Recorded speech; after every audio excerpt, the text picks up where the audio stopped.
Sveiki visi. Iš tikrųjų labai malonu matyti tiek daug žmonių gimtajam Kaune. Ir kol paleidžia kolega prezentaciją, tiesiog norėjau paklausti, ar čia, kiek iš jūsų čia yra programuotojai? Wow. O kiek yra startup ir su verslu save labiau sieja? Tai apie 5/5. Supratau, nes iš tikrųjų tas visas agile, sakyčiau, gal požiūris ir aplamai gyvenimą, galima sakyti, į verslą, filosofiją, nors jinai ir atsirado iš tikrųjų iš terpės programuotojų.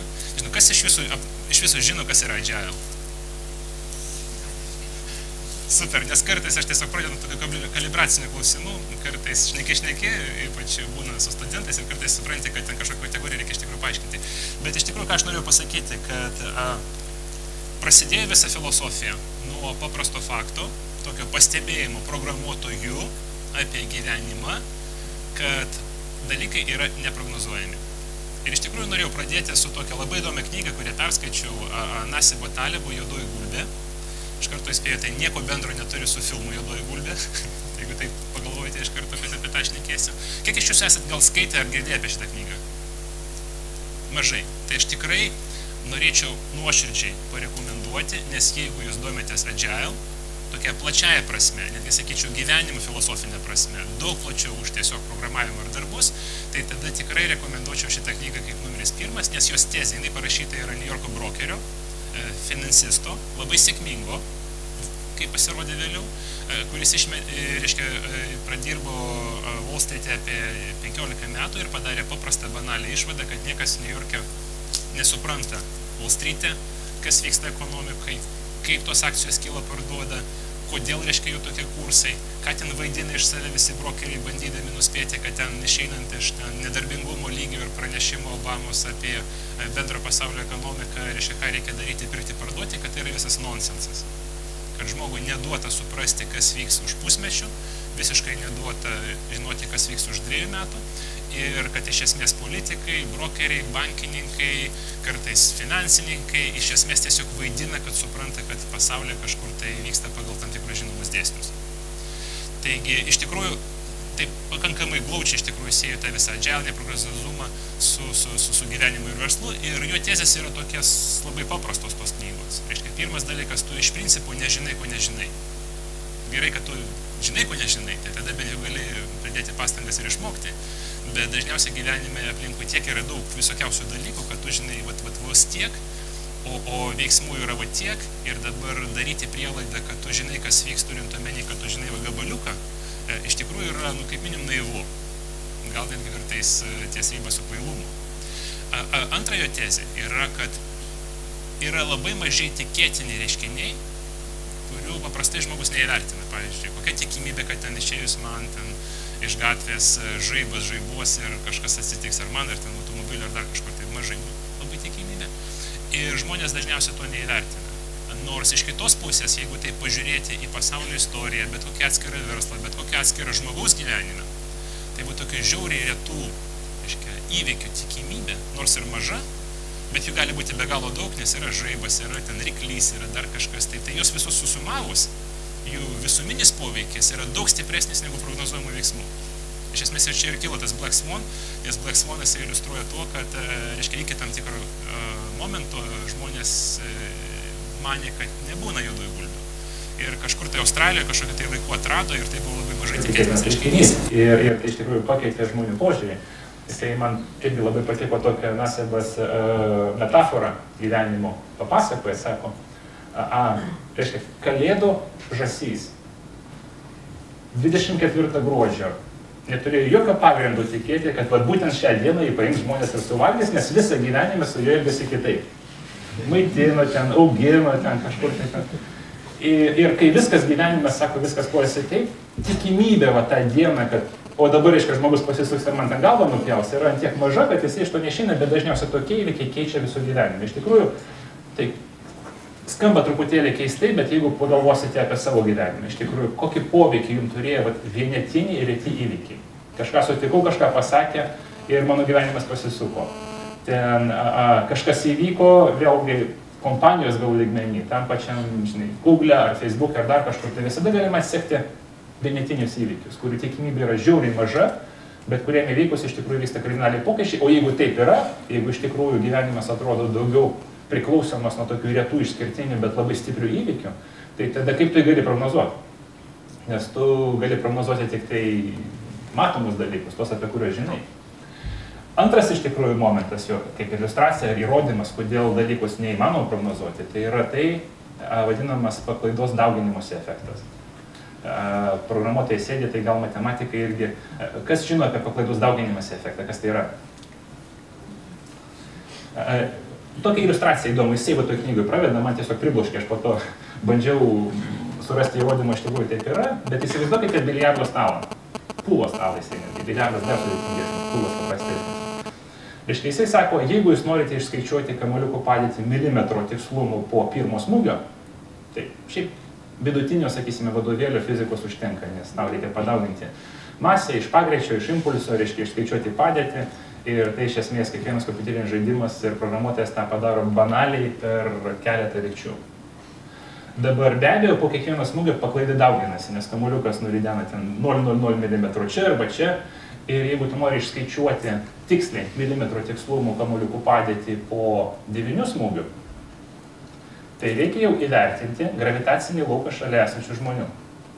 Nes jie įveda tam tikrą paklaidą, kur dauginasi per smūgių skaičių ir jau po 9 mušių jau apibrėžia, kad kamuoliukas čia arba čia randasi.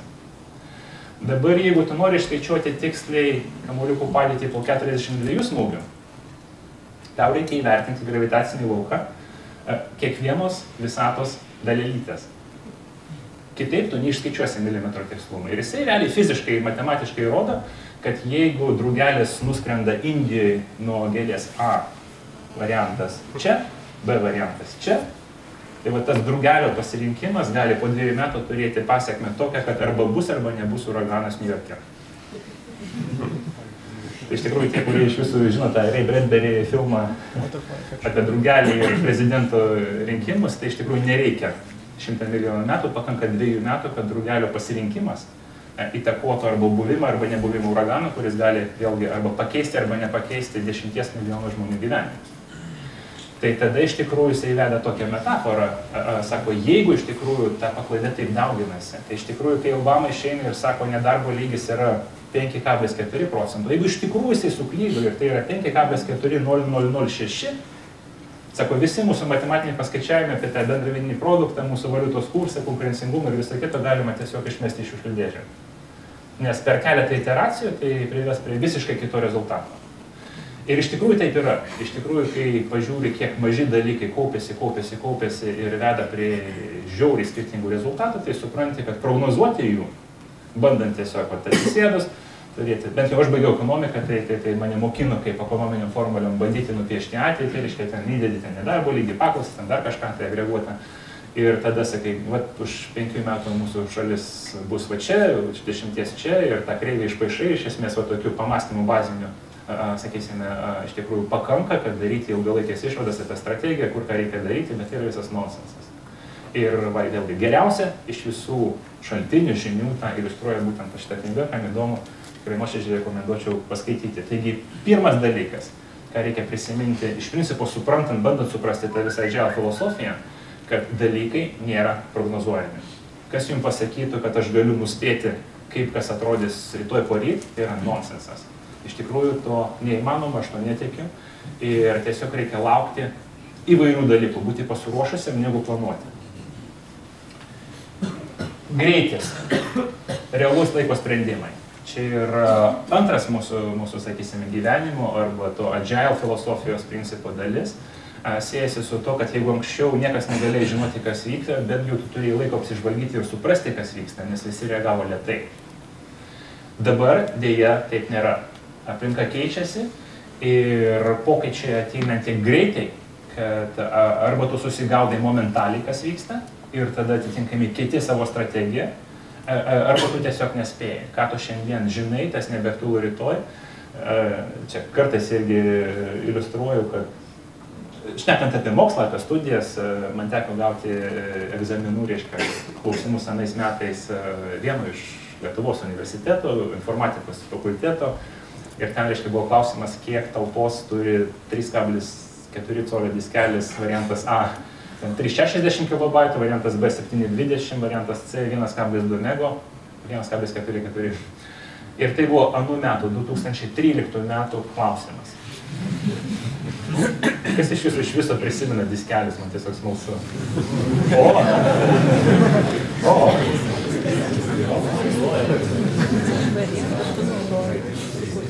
Kas iš jūsų matė diskelį paskutinis 5 metus, tarkime? Aha.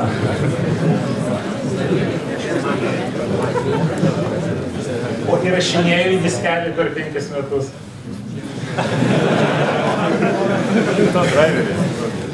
Wow. Čia ne tas lazerinis, čia tas magnetinis. Wow. Tai va, bet čia aš neku apie metus. Dar kartais, tai yra pakankamai didelė prabanga dabar, sakysime, su diskeliais, ten su 5-6 metų technologija. Kartais sprendimą reikia priimti momentaliai. Kas iš jūsų žino, kas yra Forex rinka ir valiutų tradingas? Irgi taip iliustruosiu. Žinote, kartais aš konferencijoje išgirdau vieną labai tokią įdomią ekonominį mintį. Sako, kad dabar, reiškia, pasaulis ant tiek yra aplipdęs, reiškia, visokiausių brokerių, Forexo traderių ir visokių kitų. Tai kiti žmonės, reiškia, moka iš esmės netiesioginį mokestį už tai, kad nežino, kas vyksta ten valiutų rinkoje, pasaulyje ir panašiai ir nespėja sureaguoti. Kitais žodžiais pas jūs ten guri 100 eurų kišenėje, bet 4 ryto kažkas Europos centriniam banke pasako žinutę, reiškia, jeigu ten 4:01 jūs nespėjate arba jūsų brokeris nespėja sureaguoti, tai iš esmės ten 5 valandą jūsų ten kišenė šiek tiek nuvertėjo, nes kažkas to pasinaudojo. Tai iš esmės egzistuoja visa kasta, sakysime, tų visų finansinių spekuliantų, brokerių, reiškia, kurie stebi, kaip Forexo tos grafikus, kiekvieną sekundę kažkas įvyksta.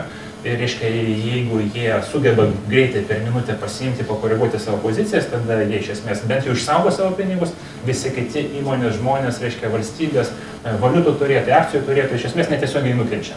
Nes jie tiesiog miega savo ramiai 4 valandą ir netgi nesupranta, kad reikia greitai pabusti, ten padaryti pokyčius, ten parduoti ten vieną, perti kitą. Ir tai yra mokestis už tokią aklumą, mokestis už nežinojimą, mokestis už lėtumą, kad tu nespėjai sureaguoti. Tai čia yra kvintesencija, bet versle lygiai taip pat. Reiškia, jeigu šiandien išėjus Steve Jobsas ir pasakė, reiškia, va, turiu tokį device'ą, jeigu tu po 5 minučių neišnagrinėjai operacinės sistemos ir nesupratai, kokie ten principiniai yra pokyčiai, ar jie pristatė ar nepristatė ten mokėjimus ar mokėjimo sistemas ar dar kažką, tai, o po 10 minučių padaryti tinkamą korekciją, reiškia, savo planų, strategijos kursų, reiškia, viskas, jau kažkas tai tą padarys už tave.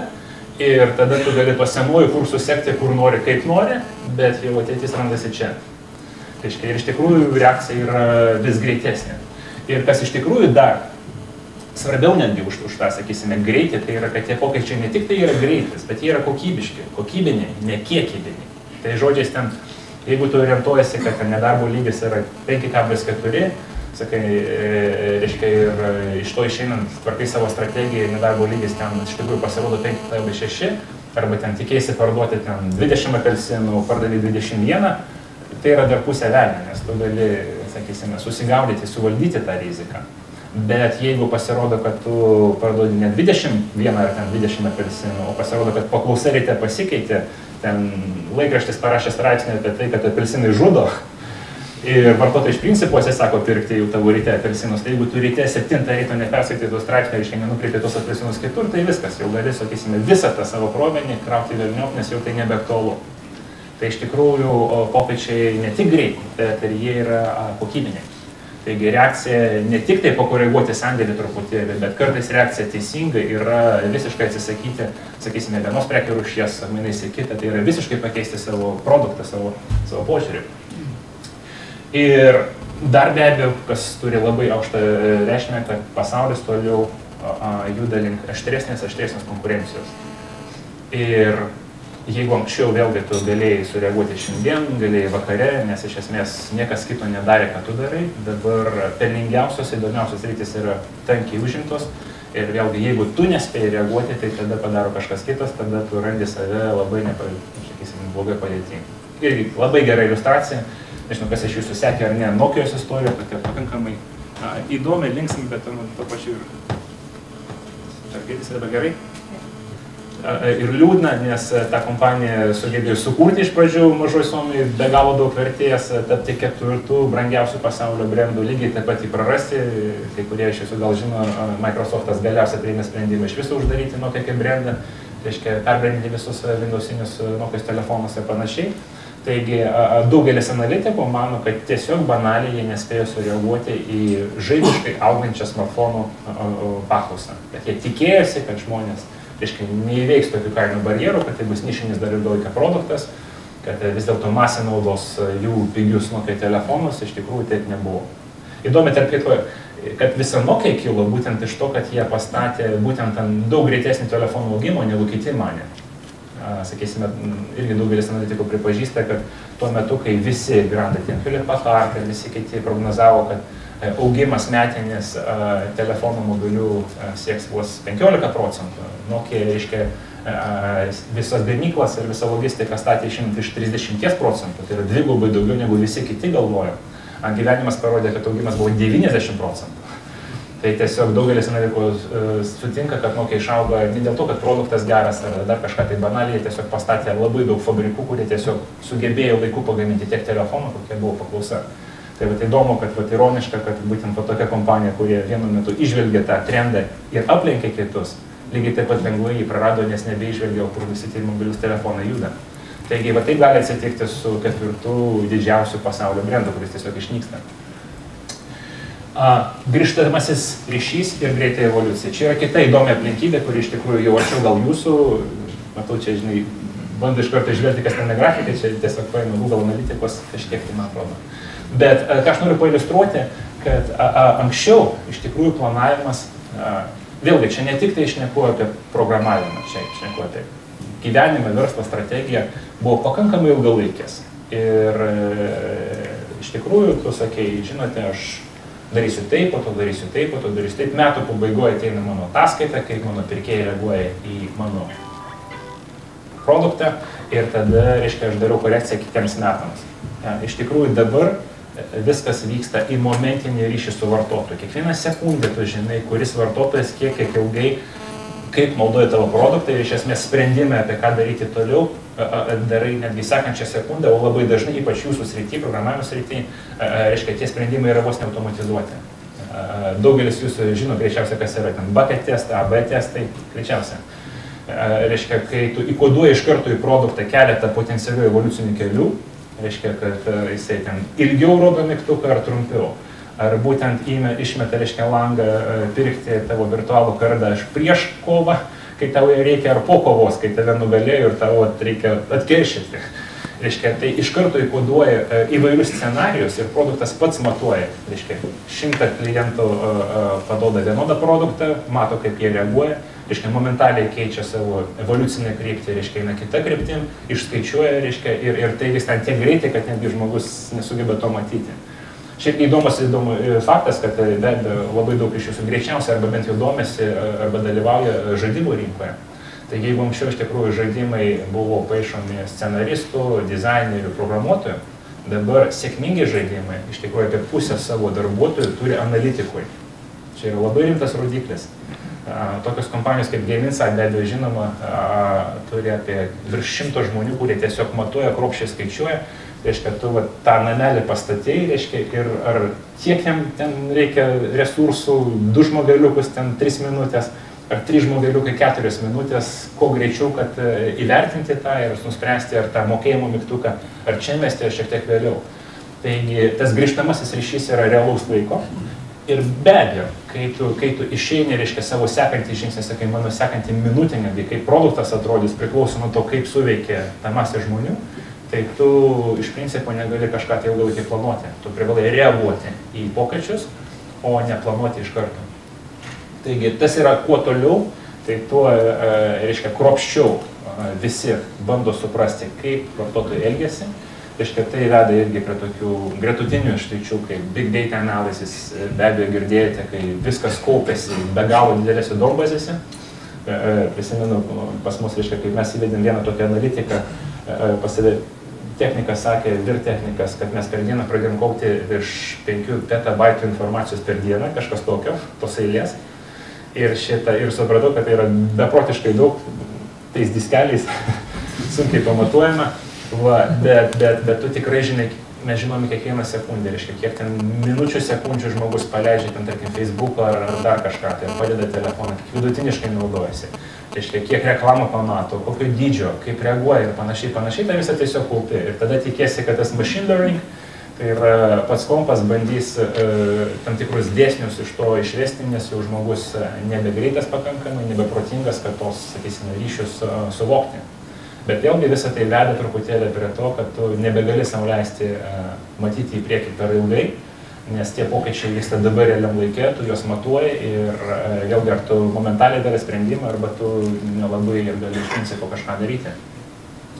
Ir čia irgi noriu šitas skaidrį užbaigti tokią įdomią gal filosofinę irgi tezę. Aš visada tikėdavau daug daugiau evoliuciją negu revoliuciją. Visur, ne tik tai valstybėse, bet ir gyvenime, ir asmeniniam tame tarpe, ir darbe, ir karjeroje, visur aš tikėjau, kad va, tie subtilūs pokyčiai, reiškia, tie žingsnelis į kairę, į dešinę, ne į kairę, tiesiog į dešinę. Tiesiai ir dar toliau, reiškia, tai yra geresnė strategija, negu taip kardinaliai sakyti. Ir dabar, žinot, viską ten, baigiu viską ir šoku šaltą vandenį, galva priekį, nežinant gylio, kai dar tamsu, naktis ir tu iš principo nieko nematai. Tai va tiesiog man labai daug gyvenimo atveju pasiteisino tas požiūris, kad evoliucionuoti yra daug stipresnė strategija negu revoliucionuoti. Be abejo, valstybės lygmenį netgi neminėsiu, nes be abejo tai yra įrodyta tikrai ne vieno šalies istorija. Ir evoliucija reiškia automatiškai maži pokyčiai priklausomai nuo, reiškia, momentinės situacijos. Tai nėra, sakysime, toks ilgalaikis planavimas. Netgi jeigu būtų Dievas, kiekvienas skirtingai supranta, ar būtų gamta, ar kitaip tą pavadinsi, sakysime, netgi gamta nėra sukūrusi žmogus, bet iš karto sumetė ten kažkiek tai medžiagų ir sako, va čia yra žmogus. Gamta evoliucionavo nuo mikrobų iki sudėtingesnio, ten šalta, reiškia, reikia atsparumo šalčiui, reiškia, ten suvalgo, tai reikia dantukų, ten ir panašiai, ir taip tu gali iš tikrųjų davesti ar tai organizmą, ar tai produktą, ar tai programą iki tobulybės. Ir šitą vietoj to, kad tiesiog pasakyti, žinote, va čia nupaišau va tokį va dalyką, statau tą erdvėlaivį, paspaudžiu mygtuką, jis neskrenda. Ir irgi čia kažkada skaičiau Apache tokį serverį, greičiausiai jūs irgi esate girdėję istoriją, tai jisai ir pavadinimas buvo Apache server, jo iš to, kad jisai iš esmės buvo perdarimas. Visas Apache, reiškia, jie nuolat padarė veiklą, kuris neveikia, reiškia, ir pradėjo pačinti, reiškia, ir ten užklijavo, ir ten nedaveikia, ir ten pakeitė, ir ten, reiškia, jisai buvo nuolat iteruojamas. Ir kaip žinote, nežinau kaip dabar, prieš 5 gal metus, kai aš dar programavau, tai Apache serveris buvo laikomas tuo metu iš tikrųjų patikimiausias, nes visi ten Windows serveriai ir panašiai, kurie greičiausiai buvo daromi planiniu būdu, o ne tokiu chaotiniu, pačiniu būdu, iš tikrųjų jisai buvo laikomas daug patikimesnis, stabilesnis, bent jau ten tas aptaimas ar ten ko įplanuoja, buvo aukštesnis ir panašiai. Taigi evoliucionuoti yra geriau, o tai reiškia, kad tu negali planuoti į priekį, tu privalai kiekvieną savo žingsnį sprendimą daryti išeinant iš tos aplinkos pokyčių ir greitai reaguoti. Dar vienas svarbus iš tikrųjų momentas, kurį gal jūs kartais nelabai matote už projektų, bet visur visada kiekvienoje gyvenimo veiklos srityje veikia ribojantis faktorius resursai. Ar tai yra laikas, ar tai yra pinigai, ar tai yra žmonės, ar tai yra patalpos, ar tai yra nafta, ar tai kažkas, tai dar visada tave riboja resursai. Visada. Ir iš tikrųjų finansiniai resursai, kurie yra tokie likvidžiausi ir dažniausiai iš tikrųjų stovi už tame tarpe IT projekto, jeigu anksčiau iš tikrųjų buvo priimta planuoti pakankamai ilgai ir sakyti, va tau yra ten milijonas, va tau yra metai, va tau yra produktas, reiškia, po metų grįžtame, greičiausia tu biudžetą įvykdai, tai tau reikia dar 1 milijoną, dar 1 metų.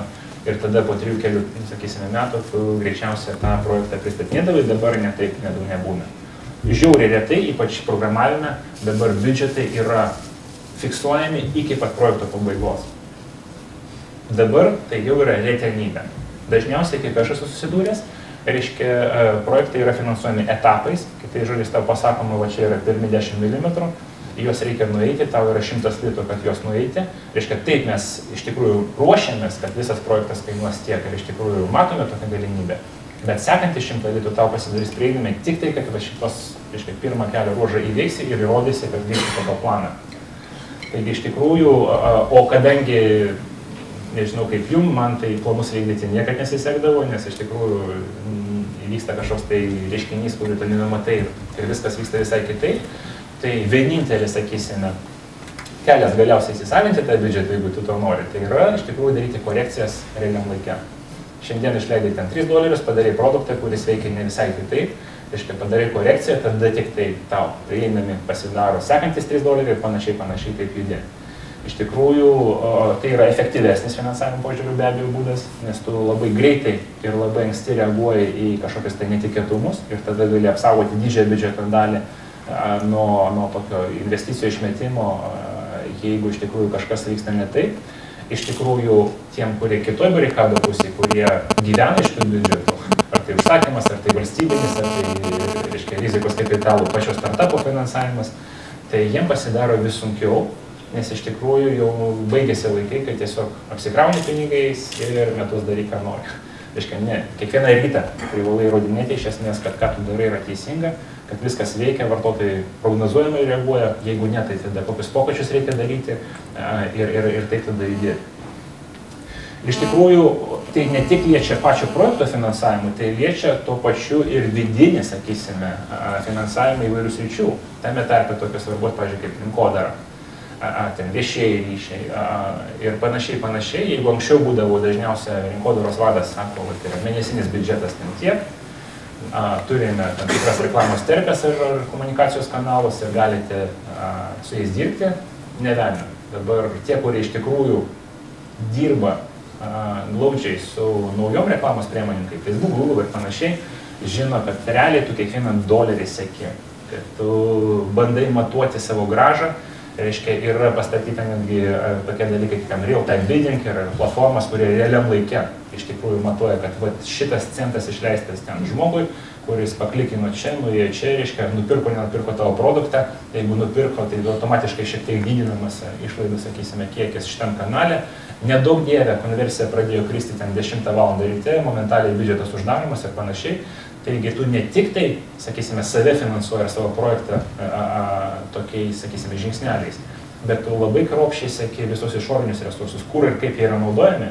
Ir be abejo darai labai rimtas korekcijas, nes iš ryto tu gali galvoti, kad, žinote, aš nupirksiu 1000 lankytojų už $1000 per Facebooką, vakale gali baigti, kad iš viso ten Facebookas nupranti, kad neveikia, nes ten 5, ten 6 visi eina namo ir darbė nebe Facebookina ir tada momentaliai tas biudžetas turi eiti į Google ir tada jisai leidžiamas tenai ir panašiai. Taigi, irgi taip pat viskas veda prie neprognozuojamumo, prie poreikio stebėti realiam laikė, kas vyksta, reaguoti momentaliai iki to, kad vos net ten, pavyzdžiui, stabdyti visą savo projektą, finansavimą, arba kreipti kitur, arba visiškai daryti produkto korekcijas ir taip toliau. Taigi visa tai kumuliatyviai iš esmės veda prie keletos išvadų. Ir čia norėjau jau iliustruoti tokį simbolį gal to Agile proceso, tokią lentą. Kiek iš jūsų turi realiai tokią lentą? Popierinė, ta prasme, su popieriukai. Čia toksai kartais prieini prie kokio startupo ir sakai, kam ta lenta yra, nes kompą dabar daug patogiau tą valdyti. Ne, čia yra mūsų kaip ir ašis viso startupo, mes tos latelės aš išlygiuojam, tai yra jau kaip ir simbolis, sakysime, startupo pasidarė. Bet visą, ką aš pasakoju, iš esmės gali būti vedant po truputėlį prie esminio Agile proceso, dabar jau šnekuoju apie programavimą, apie software development, IT, reiškia prie filosofijos, nes yra daug apibrėžimų, apibūdinimų, kaip žinote, tą filosofiją savo kažkokią bent jau tezę sukūrė 17 programuotojų 2001 metais Jutoj, kai įvertino tokią plačią visą, sakysime, aplinkybės ir pasakė, va čia yra mūsų vertybės. Čia yra Agile proceso kvintesencija, suvestinė, esminiai faktoriai ir čia yra iš tikrųjų tai, kas apibūdina tą mūsų požiūrį, verslo požiūrį, programavimo požiūrį, filosofiją. Ir tai truputėlį seka iš to, ką aš tik tai pasakoju apie, vėlgi, plačiąją prasme, apie gyvenimą verslą. Pirmas dalykas, kas yra svarbu, tai yra žmonės ir jų bendravimas. Iš tikrųjų, tai yra svarbiau negu procesai, įrankiai, visa kita. Nes procesuose paskesti įrankiai iš tikrųjų yra išvestiniai iš žmonių bendravimo ir daug svarbiau tiesiog žmonėm, kad bendrautų. Tai iš čia, sakysime, gimsta tokios idėjos kaip kolokacijos, kaip tu sėdi šalia bendrauji gyvai, o ne kažkur nuotoliniu būdu ir panašiai. Antra tezė irgi svarbiau, kad tas produktas veiktų, negu kad jisai turėtų pilną dokumentaciją, arba būtų aprašytas, arba būtų suformuotas geriau apačiai, negu kažkas tai darė. Čia labai daugelis su manimi nesutiks, čia vėlgi, čia ne mano mintis, aš čia tiesiog paaiškinu šiek tiek agile filosofijos, bet labai daug tame prasmės yra, nes kaip supranti, kiek overheado arba papildomų nereikalingų pastangų dedama į tai, kad kažką aprašyti su prielaida, kad tas kažkas tai ten kitą dieną išmeti ir darai kažką kito, tai tai yra tiesiog didelis stabdis inkaras. Tai kartais geriau tiesiog banaliai turėti veikiantį produktą ir viskas. Ir vėlgi labai gera iliustracija, tas Apache serveris, kuris iš tikrųjų užkariavo populiarumą, būtent to, kad jisai tiesiog veikia. Dabar iš tikrųjų irgi svarbus momentas, be abejo, daug jūsų gal dirba tiesiogiai su klientais arba bent jau su projektų vadovais ir kartais suprantate, kad žiauriai sunku, o vėlgi pagal šitą agile filosofiją neįmanoma iš karto numatyti to, ko tu nori. Kitai žodžiais, aš žinau, kad jūs kaip programuotojai kartais elgiatės su klientu ir sakote, žinote, surašote man viską, ką jūs norite iš svetainės, ten dombazės, e-komercijos saito ir dar kažkos, tai ir viskas aš einu dirbti. Nes be abejo, aš pats taip dariau, žinau, kad taip yra patogiau, nes priešingybė tai yra, kas reikia, tau skambino klientas ir sako, žinot, aš pagalvoju, čia mygtukas turi būti šoniu. Dar sekantį rytą, žinot, aš pagalvoju, kad man iš tikrųjų reikia dar įdėti dar vieną funkcionalumą, arba ten kablelį palaikyti, ten ilgesnį ar ne. Taigi aš su to susidūręs, žinau, kiek iš tikrųjų sunku būti programuotoju, kuriuo kas rytą iš tikrųjų prašo vis kitų dalykų, kai kurie iš kurių iš esmės numato visą sistemos perkrovimą iš principų. Bet iš kitos pusės, vėlgi dabar einant ne iš programuotojo patogumo ar naudos, o iš pačio produkto kokybės, tu gauni daug kokybiškesnį gale produktą, jeigu tu neseki, sakysime, va tokio išankstinio planavimo ir taškas, o seki va to gyvo proceso, ką, sakysime, agile vadina collaboration. Iškai tai numato, kad iš esmės kas ryt tu susitinki su arba užsakovu, arba projekto vadovu, arba kliento ir iš esmės pasakai truputėlį, ką padarei, gyvai aptari, reiškia, kokios yra toliau galimybės, tada be abejo, jam tu turi galimybę išaiškinti, kad kai kurie pageidavimai neįmanomi, nes jau tu nuėjai labai ilgai kitų kelių, kai kurie iš kitos pusės ir daug dažniau negu kitaip yra įmanomi, tu padarai tą korekciją, taigi rytoj produkto vizija galutinė atrodo šiek tiek kitokia, poryt dar šiek tiek kitokia, bet jeigu tu darai būtent taip, o ne kitaip, pagal iš anksto ten nupieštą planą, tai galiausiai tavo produktas bus geresnis. Vėlgi, tai yra viena iš agile procesų vertybių, kad tu nuolat diskutuoji, nuolat kolaboruoji, nuolat bandai suprasti geriau, skiri tam laiko ir iš esmės iš anksto, reiškia, planuodamas tą procesą, numatai, kad reikės papildomų pokalbių, diskusijų, papildomų laiko keičiant, ką jūs jau sutarėte ir panašiai, ir tai geriau produktui. Nebūtinai geriau jum ar klientai, produktui geriau. Ir be abejo, paskutinė ir tokia gal svarbiausia visos tos filosofijos mintis, kad nereikia plano ir planavimo, reikia reakcijos į aplinkybės.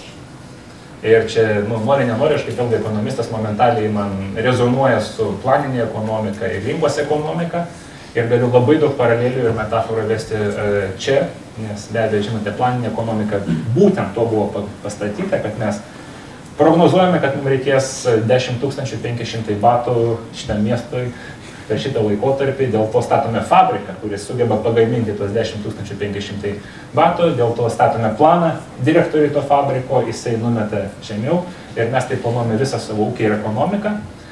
Ir atvirkščiai, rinkos ekonomika yra kitokia. Reiškia, kažkur čia batus pastačiau, nusiviau 10, reiškia, man sekasi, tada klientai mane mėgsta, pažįsta, perka, aš pakeliu kainą arba pagaminu 15, atsiranda kitas, kuris atveža iš Lenkijos 15 batų, tada aš nusižudau.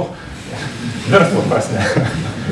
Reiškia, darau kažką kito ir va tai po truputėlį judu ir visa pasaulio ekonominė istorija įrodė, kad tos procesas yra daug stipresnis negu bandymas kažką planuoti. Čiagi tokia įdomi iliustracija pateiksiu, kad aš lankiausi prieš keletą metų Kinijoje, tokia Guangzhou miestelė ir ten, reiškia, man įspūdį paliko labai žiauriai, iš tolo paliko aukšti pastatai, reiškia, dangoraižiai, kurių nesitikėjau tokiam miestelėje, reiškia, po to pro miestą važiuodama supratau, kad tai yra savotiškas geto, nes tai yra faneriniai tokie dangoraižiai, kur viduj ten skylės niekas negyvena ir iš esmės jų prasmė ekonominė man nesuprantama buvo, aš po to šnekėjau su kolegom ir išaiškėjo toks įdomus faktas, kad žinote ar nežinote, bet Kinijos miesto mero judėjimas partijos vertikalėje priklauso nuo vidutinio dangoraižių aukščio mieste. Aiškia, labai paprasta, pas mane ten kilometras ar ten kažkiek tai, aš greičiau judu negu kaimynas, pas kurį vidutinis pastato aukštis yra šiek tiek mažiau. Tai čia yra irgi planavimo ir planinio proceso, reiškia, kai tu planuoji, tu įvedi dirbtinius rodiklius. Tu negali įvertinti, ten, sakysime, milijono aplinkybės faktorių, nes tam neužtektų banaliai, sakysime, informacijos, kad tą aprašyti užduotį, tu išskiri, sakysime, keletą tokių esminių parametrų, kaip, pavyzdžiui, bato kiekis ar pastatų aukštis, bet tada, kai tu neįvertini, kad, reiškia, jeigu tu paskelbi vieną rodiklį, tai žmonės ir optimizuoja tik tai tam vienam rodikliui, nekreipiant dėmesį į tą 900 99 kitas aplinkybės ir tada tu gauni, reiškia, pastatą, kuris yra tuščias viduj, tu gauni, reiškia, 10 500 batų, kurių niekas nenešioja ir panašiai. Taigi irgi atspindi, sakysime, verslo, gyvenimo, politiką, ekonomiką, tą paprastą tezę, kad kartais ir dažniau negu kitaip geriau reaguoti momentaliai į paklausą ir neplanuoti iš anksto negu kitaip. Tai čia yra 4 pagrindiniai, sakysime, požiūrio tokie filosofiniai punktai, čia yra tokia suvestinė, be abejo yra daug tokių kitų variacijų, bet tai viskas seka būtent iš to, aš pasakiau, tai negali prognozuoti, gyvenimas greitėja, bet iš tikrųjų tu privalai stebėti, kas vyksta labai kruopščiai, žinoti viską, reaguoti greitai ir adaptuotis aplinkybėm, negu planuoti iš anksto. Taigi, toksai įvadas į šitą konferenciją. Ačiū labai.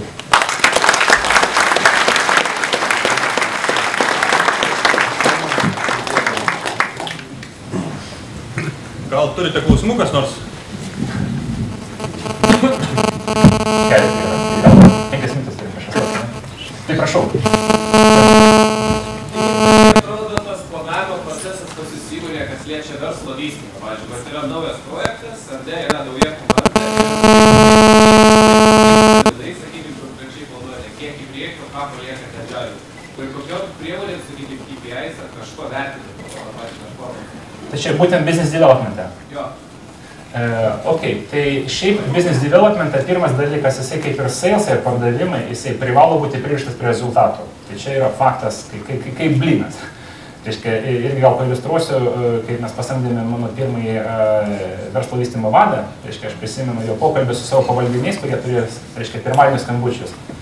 Ir jisai sakė, žinote, reiškia, man reikia iš kiekvieno iš jūsų pirmadienį aš laukiu 5 naujų developerių kontraktų. Reiškia, jeigu jūs neturite 5, tai tada don't bother to go to the call. O jeigu jūs nepasirodysite call'e, tai tada tiesiog automatiškai laikykite save atleistu ir viskas. Jo, tai aišku, labai tokia griežta, gal amerikietiška mokykla, bet atsakant į klausimą, pirmas dalykas taip, be abejo, KPIs privalomi, jeigu tai yra business development, tai be abejo matuoja kontraktais pasirašytais. Reiškia, mūsų, tiek sakysime, praeitą mano gyvenime, tiek dabartiniam, manau, kad 3 mėnesiai yra geras bandomasis laikotarpis, nes daugelis verslo partnerių ar kontraktų sudarom arba nesudarom per tokį laikotarpį, yra išimčių, bet kitais žodžiais, jeigu tu per 3 mėnesius nedavedi ten pirmo šalto skambučio iki bent jau šito arba kontrakto, mažai tikėtina, kad jisai įvyks greitai, o tai reiškia, kad tu jau nebegali tą dalyką patikimai veikti. Taigi terminas 3 mėnesiai, KPIs yra kontraktai, tiesiog, reiškia, be abejo labai sunku pirmas skaičiuoti, reiškia, tą rodiklį, nes tu, tarkim, nežinai, kiek ar 100 developerių gausi, ar ten partnerių, ar ten dar kažko tai per 3 mėnesius, ar 10, ar 1. Tai pirmas, sakysim, yra daugmaž spėliojimas, tiesiog iš dangaus, be abejo, praėjus 3 mėnesius tu turi istorinę datą, tai tada sekančius 3 mėnesius tu gali koreguoti pagal jų patirtį. Ir tada vėlgi, arba tu iš principų po 3 mėnesių nutraukai viską ir tą, tarp kitko, neseniai darėm su viena kompanija. Tiesiog iš viso nutraukiam tokią veiklą ir atleidžiam žmonės, nes per 3 mėnesius nei vieno kontrakto neatnešt, nors buvo tikėtasi apie 10. Bet iš kitos pusės, jeigu nors kiek yra atnešta, tai jau pakankamai statistinė, sakysime, imtis, kad planuoti sekančius 3 mėnesius. Tai grubiai va taip atrodo. Ar čia mačiau klausimą, ne dar ne? Tai aš klausiu iš tikrųjų kaip projektų vadovas apie neplanavimą. Tai jis sakė, kad planuoti kaip ir nesimoka ir kad viskas keičiasi ir panašiai. Tai ar mes kalbam apie smulkmenas, kad nereikėtų smulkmenų planuoti, tarkim, projekto eigoje? Ar mes kalbame, kad nereikia mums planuotis, tarkim, su metiniu tikslu, mes norim šiais metais padaryti tą ir panašiai? Ar yra skirtingi lygiai planavime, ar jūs tiesiog bendrai sakot, kad mums nereikia planuoti? Pirmas dalykas, aš noriu pasitaisyti, nors aš čia gyriau tą neplanavimą, bet tai yra tik tai dėl to, kad čia buvo mano pranešimo tema pasakyti. Yra toksai dalykas kaip neplanavimas. Ir gyvenimas nėra juodai baltas. Ir iš tikrųjų, jeigu plačiau žiūrėti, tai visam yra savo instrumentai. Tai neplanavimas turi savo pritaikymą lygiai kaip ir planavimas. Nes be planavimo tu labai daug ką iš principo negali daryti. Jo, teisingai. Tai keletą tokių tiesiog dalykų. Pirmas dalykas, reiškia, labai mažai kas planuojant, išvedant tą reikšmę tikėtiną, labai mažai kas padaro pataisą, pasakydamas, kad aš planuoju, kad mano rodiklis bus 100, bet paklaida bus 10 arba 100. Teisingai? Beveik niekas nesako. Visi sako, prognozuojame ten nedarbo lygis toksai. Prognozuojame, kad tu gyvensi ten tiek. Prognozuojame, kad užbaigsiu produktą čia. 99% atveju, kiek aš esu susidūręs, reiškia, dirbama su prognozuojama reikšme.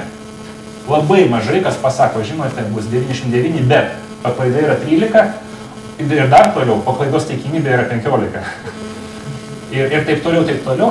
Tai jeigu taip grubiai ir banaliai, matematiškai, tai jeigu paklaidos dydis yra didesnis už matuojamą reikšmę, tada nebėra prasmės, nebelieka matuoti iš principo tą reikšmę.